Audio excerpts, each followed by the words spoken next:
3장 10절부터 15절까지 말씀입니다. 신약성경 고린도전서 3장 10절부터 15절까지 말씀을 우리 함께 읽도록 하겠습니다. 시작. 내게 주신 하나님의 은혜를 따라 내가 지혜로운 건축자와 같이 터를 닦아둠에 다른 이가 그 위에 세우나 그러나 각각 어떻게 그 위에 세울까를 조심할지니라. 이 닦아둔 것 외에 능히 다른 터를 닦아둘 자가 없으니 이 터는 곧 예수 그리스도라. 만일 누구든지 금이나 은이나 보석이나 나무나 풀이나 짚으로 이 터 위에 세우면 각 사람의 공적이 나타날 터인데 그날이 공적을 밝히리니 이는 불로 나타내고 그 불이 각 사람의 공적이 어떠한 것을 시험할 것임이라. 만일 누구든지 그 위에 세운 공적이 그대로 있으면 상을 받고 누구든지 그 공적이 불타면 해를 받으리니 그러나 자신은 구원을 받되 불 가운데서 받은 것 같으리라. 아멘. 할렐루야. 할렐루야. 아멘.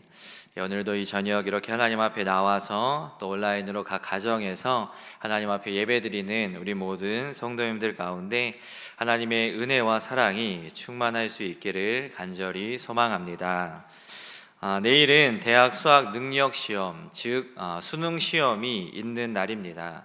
올해는 코로나19로 인해서 이제 11월이 아닌 이제 보통 11월 이제 그 달에 이제 수능 시험을 치러 왔었는데 이제 올해는 이제 그 코로나 때문에 이제 11월이 아닌 12월에 시험을 치르게 되었고 이제 바로 내일이 이제 수능 시험 날입니다. 올해 고3 학생들은 정말로 고생이 많은 것 같습니다. 코로나로 제대로 된 수업도 받지 못하고 또 제대로 공부도 못하는 그러한 상황 가운데 있었고 또 코로나 확진자가 고3 학생들 가운데 수험생 가운데도 이제 지금 많이 이제 발생을 하고 있어서 이제 그들은 또 병원에서 시험을 치러야 하는 그러한 고생스러운 상황 가운데 있는 것 같습니다. 어찌됐든 올해 수험생들은 고생이 참 많은 것 같은데 이제 내일이면 그 모든 고생이 일단은 끝나게 됩니다. 이제 고3 학생들은 이제 긴장과 두려움으로 이제 최종 마무리를 이제 준비를 하고 있을 것이고 이제 컨디션을 이제 조절을 하면서 이제 내일을 위해서 최선을 다하고 있을 것입니다. 이제 그 수험생들을 위해서 우리 끝까지 기도해 주시고 이제 수능 시험을 잘 치를 수 있도록 그동안 노력한 것들 정말 최대한으로 잘 발휘할 수 있도록 하나님께서 지혜 주시고 건강 주셔서 100%를 넘어서 120%의 컨디션으로 그 모든 시험을 끝까지 잘 감당할 수 있도록 기도해 주시기를 간절히 바랍니다. 저도 고등학교 3학년 때 이제 수능 시험을 준비하고 이제 그 시험을 치렀던 기억이 있습니다. 제가 대학을 갈 때는 이제 거의 수능 점수로만 이제 대학을 이제 지원하고 그 점수에 의해서 이제 대학의 당락이 이제 결정되었기 때문에 이제 수능 시험이 매우 중요했습니다. 그 수능 시험 한 번으로 인해서 이제 대학이 이제 바뀌게 되는 것이죠. 그 점수로 인해서.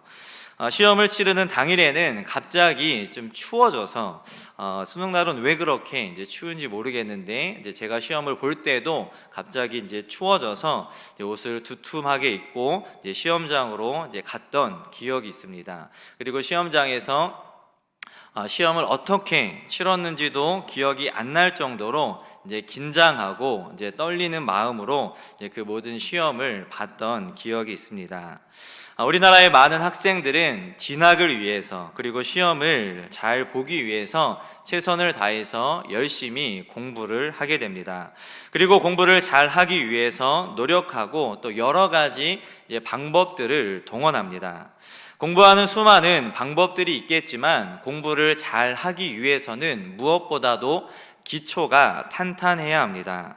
기초가 제대로 학습되어 있지 않으면 그 다음 단계로 넘어가기가 굉장히 어렵기 때문입니다. 기초를 잘 알고 있어야 이제 응용을 할 수 있고 더 깊이 공부를 할 수가 있습니다. 하지만 기초를 제대로 알지 못하면, 기초가 제대로 학습되어 있지 않으면 더 깊이 공부할 수 없고 다음 단계로 넘어가기가 어려운 것이죠. 사실 저는 고등학교 때 또 수능 시험을 볼 때 수포자였습니다. 수포자란 수학을 포기한 사람을 뜻하는 단어입니다. 그래서 제가 수학을 이제 거의 포기한 그러한 사람이었는데, 이제 중학교 2학년 때 제 담임 선생님이 이제 수학 선생님이셨습니다. 그런데 수업 시간이 되면 이제 담임 선생님이시니까 수업 시간이 되면 수학 시간이 되면 선생님이 오셔서 이제 중요한 몇 가지만 가르쳐 주시고 나머지는 다 자습을 시키는 거예요. 그러니까 자습 시간에 아이들이 공부를 제대로 하겠습니까? 그냥 놀거나 아니면 선생님 눈 피해서 잠자거나 아니면 다른 짓을 하게 되죠.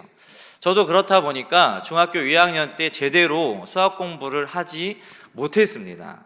그리고 어찌어찌 하여튼 중학교 3학년 어떻게 하고 이제 고등학교 진학을 했는데, 중학교 때는 그래도 어떻게 이제 공부를 해서 저는 이제 고등학교도 시험을 쳐서 이제 진학을 했는데, 고등학교도 이제 시험을 쳐서 고등학교에 붙어서 이제 들어갔고 진학을 했는데, 고등학교에 가서 수학을 배우는데 굉장히 어려운 거예요. 중학교 때 공부를 잘 해놓지 않으니까 수학의 기초를 잘 중학교 때 해놨어야 되는데 제대로 해놓지 않으니까 고등학교 때 가서 굉장히 어려움을 겪었습니다.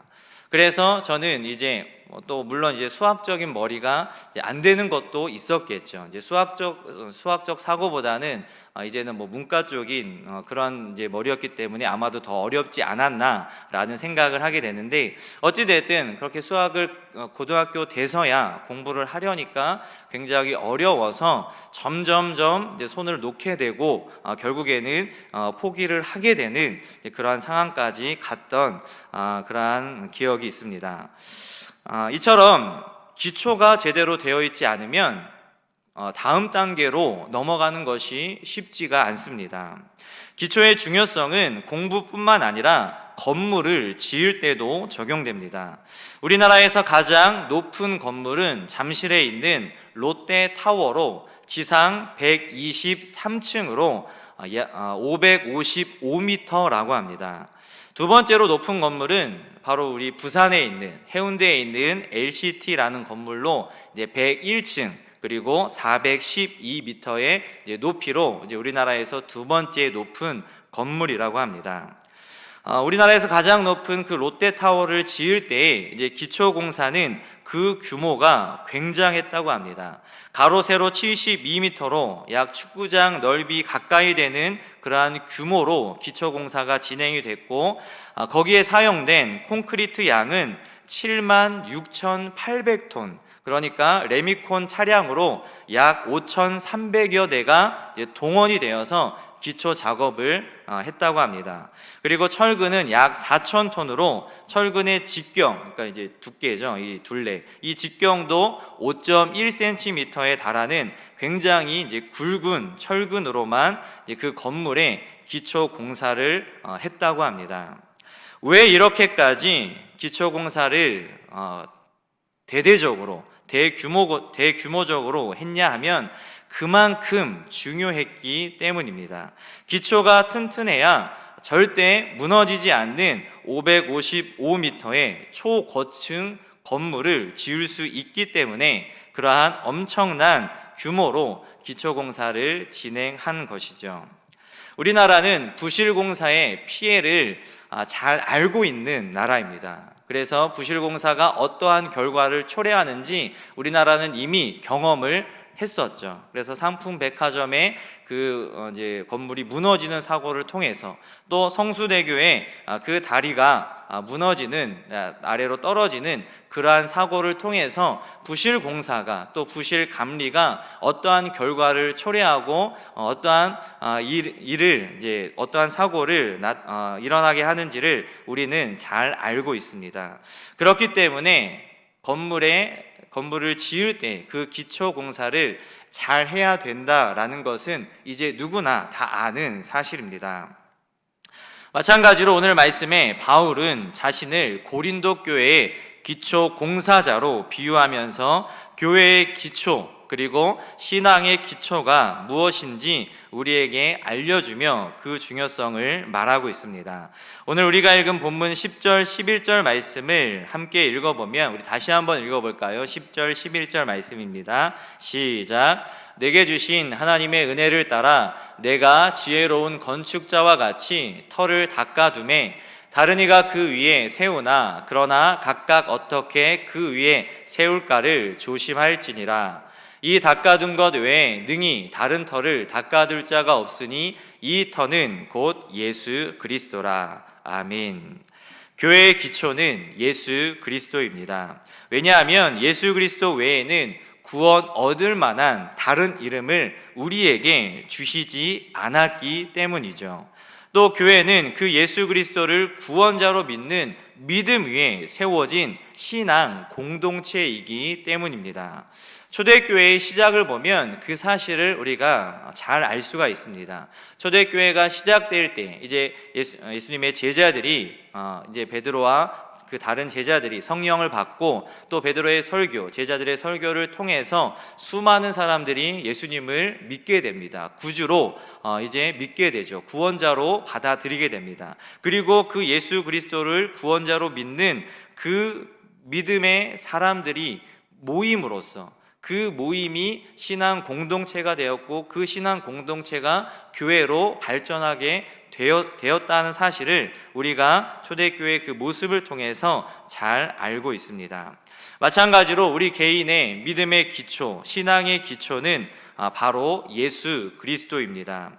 이 말은 나의 신앙, 나의 믿음의 기초가 예수 그리스도라는 이 말은 내가 예수님을 믿고, 그러니까 나의 구원자, 나의 영혼의 구원자, 나를 위해 죽으시고 부활하셨다라는 그 사실을 믿고 따라간다라는 것을 뜻합니다. 그 예수님의 삶을 따라가고 그를 닮아간다라는 뜻이죠. 그러면 예수님께서 보여주신 그 삶의 모습은 무엇입니까? 바로 사랑입니다. 그리고 그 사랑의 계명을 우리에게도 주셨습니다. 마태복음 22장 37절부터 40절 말씀을 보면 우리 함께 읽어볼까요? 시작. 예수께서 이르시되 내 마음을 다하고 목숨을 다하고 뜻을 다하여 주 너의 하나님을 사랑하라 하셨으니 이것이 크고 첫째 되는 계명이요 둘째도 그와 같으니 내 이웃을 내 자신과 같이 사랑하라 하셨으니 이 두 계명이 온 율법과 선지자의 강령이니라. 아멘. 예수님은 이 계명처럼 하나님을 사랑하셨고 우리를 사랑하셨습니다.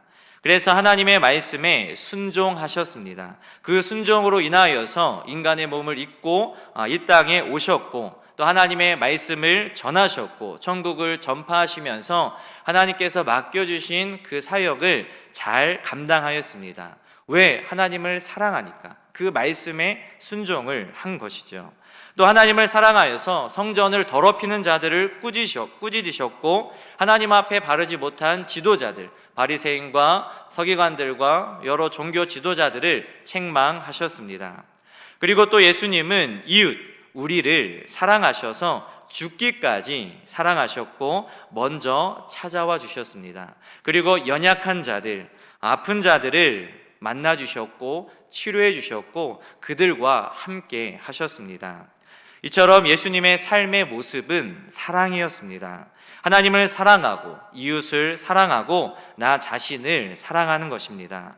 그 삶의 모습을 보여주셨고 가르쳐 주셨고 우리는 그 예수님을 믿고 따르는 자들입니다. 우리 신앙의 기초는 바로 이 예수 그리스도입니다. 예수님을 따라 사랑하면 섬기게 되고 봉사하게 되고 관심을 갖게 됩니다. 고린도 교회가 분열된 원인은 교회의 기초 그리고 신앙의 기초인 이 예수 그리스도를 잃어버렸기 때문입니다. 예수 그리스도가 그 교회의 기초가 되지 못했고 신앙의 기초가 되지 못했습니다. 예수 그리스도가 없으니까 사랑하지 못하고 존중하지 못하고 서로 내가 잘났다고 서로 자기들이 잘났다고 팔을 나누어서 서로 돌아보지 않고 그렇게 분열된 모습을 보였던 것이죠. 예수 그리스도가 아닌 사람을 기준으로 삼으니까 사람을 내 믿음의 기준으로, 신앙의 기준으로 삼으니까 결국 분열되고 싸움이 일어나고 말았습니다.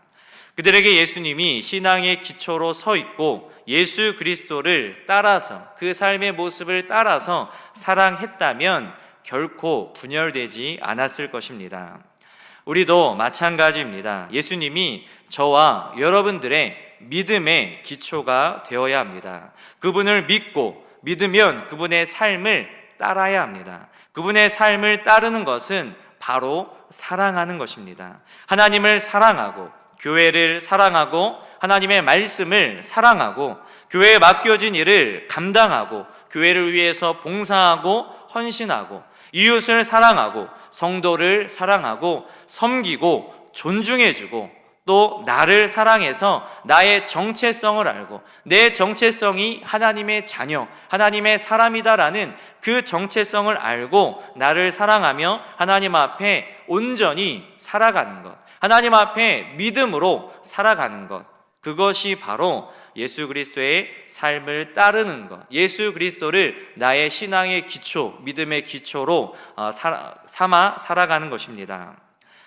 러시아 문학을 대표하는 세계적 대문호인 톨스토이가 쓴 단편 중에 사람은 무엇으로 사는가라는 단편 소설이 있습니다.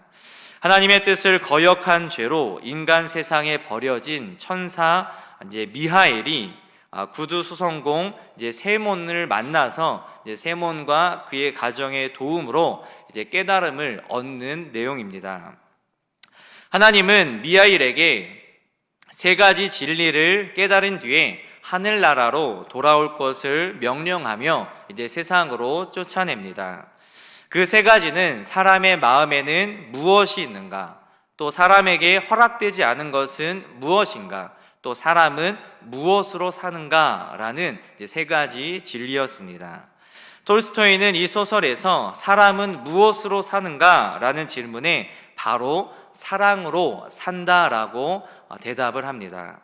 그는 인간의 고통스러운 삶 속에서 그 고통을 없애는 것은 바로 사랑이며, 삶이 고통스러울수록, 우리의 인생이 고통스럽고 힘들수록 신앙 안에서, 믿음 안에서 사랑을 실천하는 것이 중요하다라고 이 단편 소설을 통해서 우리에게 이야기를 하고 있는 것입니다. 그래서 사람은 사랑으로 살아가는데 그 사랑은 하나님이 주신 사랑, 예수 그리스도의 사랑입니다. 요한일서 4장 7절과 8절 말씀을 보면 우리 같이 한번 읽어볼까요? 시작. 사랑하는 자들아, 우리가 서로 사랑하자. 사랑은 하나님께 속한 것이니 사랑하는 자마다 하나님으로부터 나서 하나님을 알고, 사랑하지 아니하는 자는 하나님을 알지 못하나니 이는 하나님은 사랑이심이라. 아멘. 또 요한일서 4장 12절 말씀을 보면 우리 같이 읽어보겠습니다. 시작. 어느 때나 하나님을 본 사람이 없으되 만일 우리가 서로 사랑하면 하나님이 우리 안에 거하시고 그의 사랑이 우리 안에 온전히 이루어지느니라. 아멘. 사랑은 하나님께 속한 것이라고 말합니다. 사랑하는 자마다 하나님으로부터 나서 하나님을 안다고 요한일서에 말씀하고 있습니다. 우리가 사랑하면 하나님을 아는 것이고, 하나님이 우리 안에 거하시는 것이고, 하나님으로부터 그 사랑이 온다라고 요한일서에서 요한은 우리에게 이야기를 하고 있습니다. 우리 안에 예수 그리스도가 있고 그 믿음의 기초를 가지고 살아간다면, 예수님을 따라 사랑하고 그 사랑을 통해 예수 그리스도를 나타내고 하나님의 영광을 드러내는 삶이 된다라는 것이죠. 그렇기에 우리는 예수님을 믿음의 기초로 그 삶을 따라 사랑하며 살 수 있는 우리 모두가 될 수 있기를 간절히 소망합니다. 하나님을 사랑하고 이웃을 사랑하며 나 자신을 주 안에서 사랑할 수 있기를 바랍니다. 그것이 바로 예수 그리스도께서 우리에게 보여주신 삶의 모습이었습니다. 하나님을 사랑하였고, 그래서 그 하나님의 말씀에 순종하였습니다. 죽기까지 우리를 사랑하셨기 때문에 갈등이 있었지만, 그 마음속에 갈등이 있었고 걱정이 있었고 번민이 있었지만, 인간적인 그런 생각이 있었지만 우리를 사랑했기 때문에, 그리고 하나님을 사랑했기 때문에 그 말씀에 순종하여서 우리를 위해서, 나를 위해서, 저와 여러분들을 위해서 십자가에 죽으시는 그 고난, 그 죽음을 선택하셨습니다. 그리고 우리에게 말씀해 주셨습니다. 첫째 되는 계명은 하나님을 사랑하는 것이다. 그리고 두 번째 되는 계명은 이웃을 사랑하는 것이다. 하나님을 사랑하고 이웃을 사랑해라. 그것이 가장 큰 계명이다 라고 우리에게 말씀해 주십니다. 우리의 신앙의 기초는 바로 예수 그리스도입니다. 예수 그리스도를 우리 신앙의 기초로 한다라는 것은 예수 그리스도를 믿고 따르는 것입니다. 믿음으로 끝나는 것이 아니고 그 삶을 따라가는 것, 그 삶을 닮아가는 것이죠. 그 삶이 무엇이냐? 하나님을 사랑하고 이웃을 사랑하는 그 삶이라는 것입니다. 그런데 많은 그리스도인들이 그렇지 못하죠. 그 사랑의 모습이 없습니다. 고린도 교회처럼, 오늘 바울이 지적한 이 고린도 교회 성도들처럼 사랑하지 못해요. 내가 잘났고 내가 잘하고 있고 내가 하는 일만 소중하고 내가 하는 일만 중요하고 다른 성도들 다른 일은 없습니다. 그러니까 분열되고 싸우고 나만 잘났다라는 그러한 모습이, 고린도 교회의 모습이 지금 오늘날 많은 교회들 가운데, 성도들 가운데 일어나고 있는 것이죠. 오늘 이 말씀을 통하여서 믿음의 기초가 무엇인지 분명히 알고 그 믿음의 기초인 예수 그리스도를 따라 살아갈 수 있는 우리 동강교회 성도들이 될 수 있기를 바랍니다. 12월은 대강절입니다. 이제 대강절이 시작이 되었죠.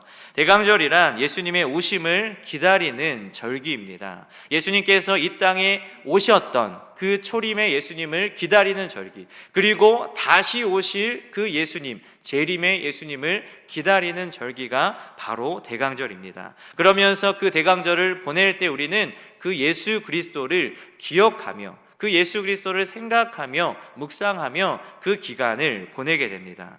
그 예수님께서 보여주신 그 삶의 모습을 묵상하는 것이죠. 예수님께서 우리에게 가르쳐 주신 그 말씀을 기억하고 그 삶을 기억하는 것이죠. 우리가 이 대강절을 보낼 때에 그 예수 그리스도를 기다리면서 그 예수님을 따라 살아갈 수 있는, 사랑할 수 있는 저와 여러분들이 될 수 있기를 바랍니다. 12월이 되면 많은 곳에서 이제 그 사랑의 모금 이런 운동들이 이제 일어나게 되죠. 연말 연시가 되면 그러한 운동들이 일어나게 됩니다. 그러한 운동을 통해서만, 그러한 모금을 통해서만 사랑에 표현하는 것이 아니라 주님께서 말씀하셨던 것처럼 하나님을 사랑하며 이웃을 사랑할 수 있는 그러한 실제적인 삶의 모습이 우리 안에, 우리 교회 안에, 우리 모든 성도들 안에 일어날 수 있기를 간절히 소망합니다. 기도하겠습니다. 하나님 아버지 감사합니다. 오늘 이 말씀을 통하여서 하나님, 우리가 믿음의 기초가 무엇인지 다시 한번 깨닫고 알게 하시니 감사합니다.